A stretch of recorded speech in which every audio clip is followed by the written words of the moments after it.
Бөкейхан 5 наурыз 1866 жылы Қарақалы уезі Семей облысында дүниеге келген.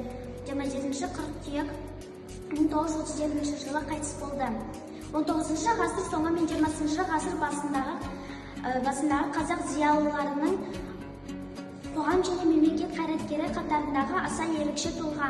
Көрнекті қоғам және мемлекет қайраткері, ұлт азаттың және алаш қозғалысының жетекшісі, Алашорда автономиялы үкіметінің төрағасы, публицист, ғалым, аудармашы. Ата тегі Шыңғыс ханның үлкен ұлы, жошыдан тарайтын төре тұқымы, арға тасы атақты Сұлтан Барақ. Қазақтың соңғы хандарының бірі Бөкей осы Сұлтан Барақтың баласы. Бөкейден Батыр, одан Мырзатай, одан Әлиханның әкесі Нұрмұхамед.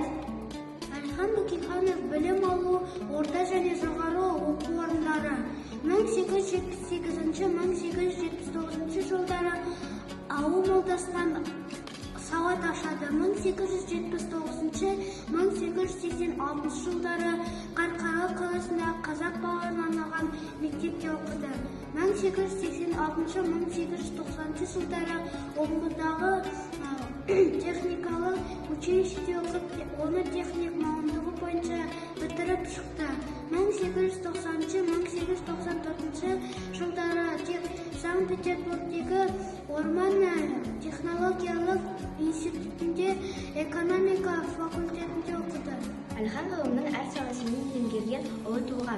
Біріншісі ол көшбасшы, екіншісі ғұлама ғалым, үшіншісі ормантанушы, төртіншісі тарихшы.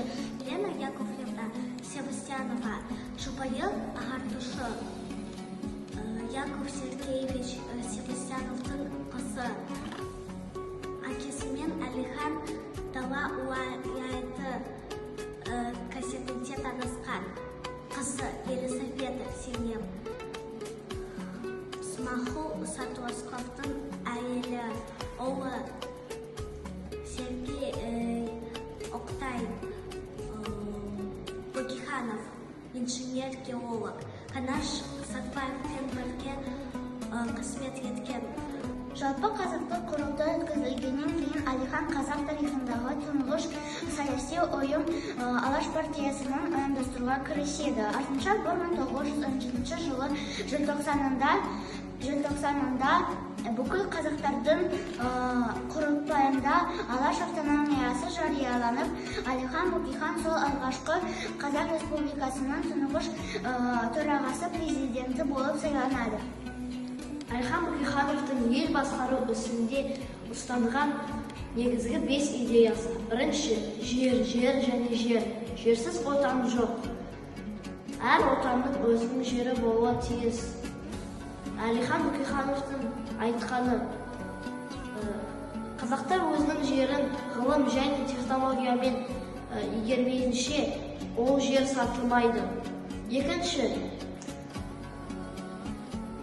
жердің астындағы, үстіндегі, аспандағы игіліктің бәрі қазақтың жеріне қызмет етуі керек. Үшінші, қазақ елінде өндірілген бір уыс жүн болсын қазақтың азаматтарына киілуі тиіс. Төртінші, қазақ елін басқарушы, шығарушы қазақ елінің ділін, тілін, дінін үстемді болуы тиіс. Бесінші, қазақ елі Жапонияның үлгісімен ғылым және білімге жақын болуы тиіс. Әлихан Бөкейхан саяси көзқарастары мен шығармашылығы